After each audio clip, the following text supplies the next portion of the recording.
এটা হচ্ছে যে নরেন্দ্র মোদী কিন্তু নিজে খুব, উনি কিন্তু পূজা অর্চনা সব ভালো জানেন। পুরোহিত ছিলেন, ওনাকে তাঁর নির্দেশে উনি পুজো করলেন 14 মিনিট কত সেকেন্ড। আমাদের যারা ঢাক ঢোলের যারা বাজনদার ছিল, যারা শাঁখ বাজিয়েছিল, যারা ফুলের পাপড়ি ছড়িয়েছিল, উনি তাদের সঙ্গেই ছবি তুলেছিলেন। এছাড়া প্রোটোকল ভেঙে আমার পরিবারের সবার সঙ্গে উনি দেখা করতে এসেছিলেন, কথা বলেছিলেন। একটা ব্যাপার আমি জানি, যেটা হচ্ছে যে বাংলাদেশে ইন্ডিয়ার প্রধানমন্ত্রী নরেন্দ্র মোদী যখন এসেছিলেন, আপনার বাড়িতে গিয়েছিলেন, এটা আমরা আমরা জানি, মানে শুনেছি। এই ব্যাপারটা একটু বলেন তো, আসলে কি ব্যাপার? এ ব্যাপারটা আমি আগেও জানতাম না। হুম? আমি আগেও জানতাম না। মানে কিন্তু উনি আসার আগে আপনি জানতেন না? না, আসার আগে জেনেছি 2 মাস আগে জেনেছি। আচ্ছা। কারণ উনি আসার 1.5 মাস আগের থেকে আমাদের বাড়ি এবং আমাদের গ্রামটা একদম আমাদের বাংলাদেশের এসএসএফ এর হাতে চলে গিয়েছিল। মানে বাংলাদেশের একদম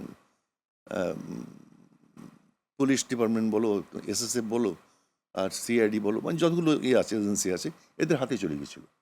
আমাদেরকে মানে উনি এসে, বাংলাদেশে তো অনেক জায়গা আছে, অনেক, না, আমাদের বাড়িতে গেছিল। কিন্তু কেন গিয়েছিলেন আপনি? ওইখানে আমাদের আমাদের বংশ পরম্পরায় ওখানে একটা মন্দির আছে। ওটা আমাদেরই বংশের পূর্বপুরুষদের ব্যক্তিগত দেবত্ব সম্পত্তি দান করা। আমাদের আমাদের পরিবারটা হচ্ছে 450 বছরের ওখানকার পুরনো পরিবার। এখনো পর্যন্ত আমরা আছি টিকে, 2 ভাই। হ্যাঁ, ওই কি বলে, ওই সবেধন নীলমণি গোচরে, সাবধান নীলমণি। হ্যাঁ, তা আছি। আমাদের পূর্বপুরুষ জয়কৃষ্ণ এবং তার ভাই, এই 2 জন প্রতাপাদি রাজা পদবীতে শুনেছ, 12 ভূঁইয়ার 1 ভূঁইয়া, এবং মোগলদের বিরুদ্ধে তিনি 17 বার জিতেছেন, 18 বারের পরাজিত হয়েছিলেন। ওর মন্ত্রগুরু ছিলেন একজন, আর এক দেওয়ান ছিলেন একজন। দেওয়ান মানে তো মন্ত্রী। এই 2 ভাই ওনারা করছেন। তারপরে যখন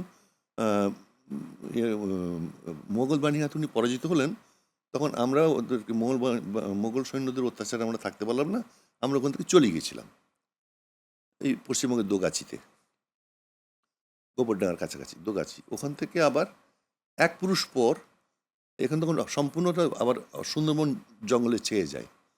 জঙ্গল তো জানো, যখন কোনো জনমানব শূন্য হয়ে যায়, যখন জঙ্গল কিন্তু এগোয়, বন এগোয়। আর এমনিতেও সুন্দরবনের যে ম্যানগ্রোভ ফরেস্ট, এটা তো প্ল্যান্টেশন, ন্যাচারাল প্ল্যান্টেশন কী করে হয় তুমি জানো। এই যে ওই স্রোতে ভাটায় চলে যায় জল, আবার 6 ঘন্টা পরে আবার স্রোত জোয়ারে আবার জলটা এগিয়ে যায়। ওই চারার বীজগুলো ওই জোয়ারে কিন্তু ওপরে উঠে গিয়ে আটকে যায়, ওখানে ন্যাচারাল প্ল্যান্টেশন হয়। তো এটা ধরো প্রায় 100 বছর পর ওই জায়গাটা সম্পূর্ণ আবার সুন্দরবন ছেয়ে ফেলে, অনেক দূর পর্যন্ত ছেয়ে ফেলে। আমাদের বাড়ি যেখানে ছিল প্রতাপাদিত্যের বাড়ি, এগুলো সব জঙ্গলের মধ্যে চলে যায়। এর প্রায় 100 বছর পর আমাদের পূর্বপুরুষ আবার চলে আসেন এখানে, কালীকিঙ্কর এবং বলরাম, ভাইপো আর কাকা, এসে ওনাদের পুরনো বাড়িটাই খুঁজে পান এবং এই মন্দিরটাও খুঁজে পান। সেই মন্দিরে একটা বিগ্রহ ছিল। পৌরাণিক কাহিনী আছে কিছুটা, পৌরাণিক কাহিনী মানে তুমি তো জানো মিথোলজির ব্যাপারগুলো। এই যে 51 পীঠের 1 পীঠ, ওটা জাগ্রত পীঠ বলে। এই জন্যই কি এসেছিলেন? হ্যাঁ, এই জন্য এসেছিলেন। আমাদেরকে জানালেন প্রথম আমাদের বাংলাদেশের একদম কেন্দ্রীয় পুলিশ ডিপার্টমেন্ট থেকে আমাদের জানানো হলো যে আপনারা 2 ভাই থাকুন, আমরা আপনার সঙ্গে আলাপ করতে আসছি। এরপরে আমাদের সঙ্গে ভারতীয় হাই কমিশনার গেছিলেন আমাদের বাড়িতে 3 বার। তারাই সব কিছু ব্যবস্থা বন্দোবস্ত করেছিলেন। আমরা তো তখন জানতাম না যে মোদি সাহেব আসছেন। জেনেছি প্রায় ধরো 1 মাস আগে জেনেছি। আমাদেরকে বলা হয়েছিল যে আপনারা কাউকে কিছু বলবেন না। তারপরে আমাদের সম্পূর্ণ গ্রামের দায়িত্বটাই আমাদের এসএসএফ এর হাতে চলে গিয়েছিল। হ্যাঁ, এবং এসএসএফ, তারপরে তোমার বিজিবি ইত্যাদি, যারা আর কি নিরাপত্তার, একদম নিরাপত্তারা চাদর বিছিয়ে চাদরে ওখানে 4টে হেলিপ্যাড হয়েছিল আমাদের গ্রামে। এছাড়া কোনো যাদের নামে কোনো কেস টেস ছিল অনেক আগে, চোর ডাকাত আছে না, এদেরকে 1 মাসের জন্য ওই গ্রাম, কারণ ওই থানা ছাড়া করে দিয়েছিল, বাড়ি থেকে সব তাড়া দিয়ে চলে গেছিলো, চলে যেতে বাধ্য হয়েছিল তারা। তারপরে এই, আর আমাদের সাতক্ষীরা জেলার মধ্যে আমাদের রেকমেন্ডেশনে 5 জন মানুষকে শুধু অ্যালাউ করা হয়েছিল সারা সাতক্ষীরা জেলার মধ্যে, আর আমাদের পরিবারের মাত্র 5 জন, এই 10 জন আমরা অ্যালাউড ছিলাম। আর উনি কিন্তু কারোর সঙ্গে কথা বলেননি আমার সঙ্গে ছাড়া। ও আপনি কথা বলেছিলেন? হ্যাঁ, আমার সঙ্গে 10 আপনার মিনিট সাথে কথা কি বলেছে। কথা হয়েছিল? এগুলো নাই বলি। না, কিছু কি বলা যায় যে ধরেন না, মানে এই এলাকার কথা জিজ্ঞেস করছিলেন। না আমি আপনার বললাম আপনি অভিনয় করেন এটা জিজ্ঞেস করেনি?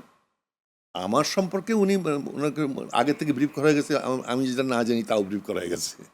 হুম? যা বুঝলাম আরকি। তা সে সময় কেবল করোনা এসছে তো, ওনার মুখে হয়েছিল, ওই মাস্ক ছিল, আমার মুখেও মাস্ক ছিল। তা আমার ভাই-বউ ওনাকে ১ম বরণ করলো। আর আমি ওকে রিসিভ করলাম। আমি বললাম যে, "আমি কিন্তু ইংরেজিতে রিসিভ করব না। আমি বাংলায় রিসিভ করব।" যেহেতু উনি হিন্দিতে কথা বলছেন, আমি বাংলায় বলব। বুঝতে পারছো? আপনি যাক এটা আমি অন্য কিছু জানলাম। আপনি আসলে ঢাকা চলে এসেছিলেন কবে? মানে আপনার জীবনে? ঢাকা এসেছি আমি ৭২-এ। মানে ৭২ ৭২-এ এ? ৭২-এ চলে এসেছি, কিন্তু তখন অনিয়মিত। আমার পরিবার নিয়ে আসিনি। আচ্ছা।